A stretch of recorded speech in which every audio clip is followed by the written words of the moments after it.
Well, last week it was the Maze. Now Lisburn has been hit with the news that the future of the John Lewis store at Sprucefield may also be in jeopardy. Following protracted legal wranglings, it's been reported that the retail giant is now scaling back on the opening of new stores, including perhaps Sprucefield. I'm joined now by Lagan Valley MLA Basil McCrea. Basil McCrea, thanks for joining us.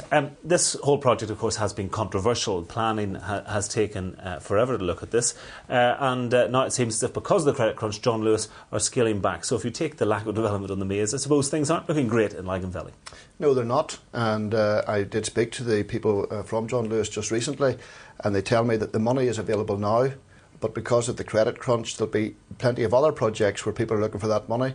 If we don't get a quick decision, and I know that they're going ahead in Dublin, for example, then we're going to lose the store. Now, the planning service showed that it could act fairly quickly in relation to, say, the IKEA development outside of Belfast. John Lewis has been a different matter. The complicating factor seems to be these small retail units, not the big store itself.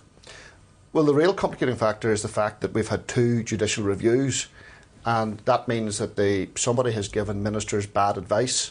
And if it had happened anywhere else, I think we would have seen a change of personnel. Now, I don't know the full facts of the matter, but I do know in an economic downturn, you've got to move quickly, you've got to strike while iron is hot, you've got to take every opportunity going.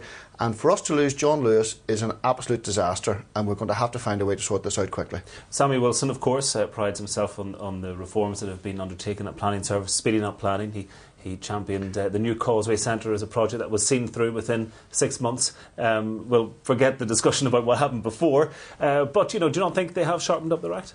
No, because the real problem, we talked to planning at Lisburn Council last night, the real problem is a chronic shortage of staff.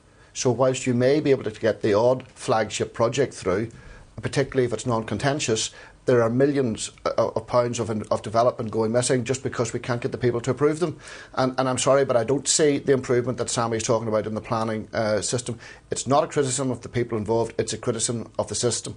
Lord Rooker, the former Direct Rule Minister, famously called this a no-brainer. But do you think, given this statement from John Lewis, that essentially it's a no-goer at the moment?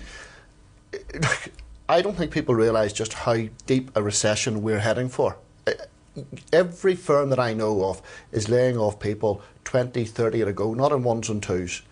Every capital project, the capital has been sucked away, the banks have got no money, and yet we're always exhorted to actually go and build more, to go and do things. There are a number of projects that I know of which John Lewis is probably the most important to me in Lagan Valley, that have got funding available that could start now, that would really help us with. The executive has no more money. The private sector money that's available, we have to take. And that means that our executive colleagues have got to get right. If necessary, let's pass a law. It is a legislative assembly, after all. Let's just say the will of the assembly is John Lewis comes to Lisburn. No, don't be getting too radical, passing laws in the assembly. What do you think it of might this? catch on, you never know.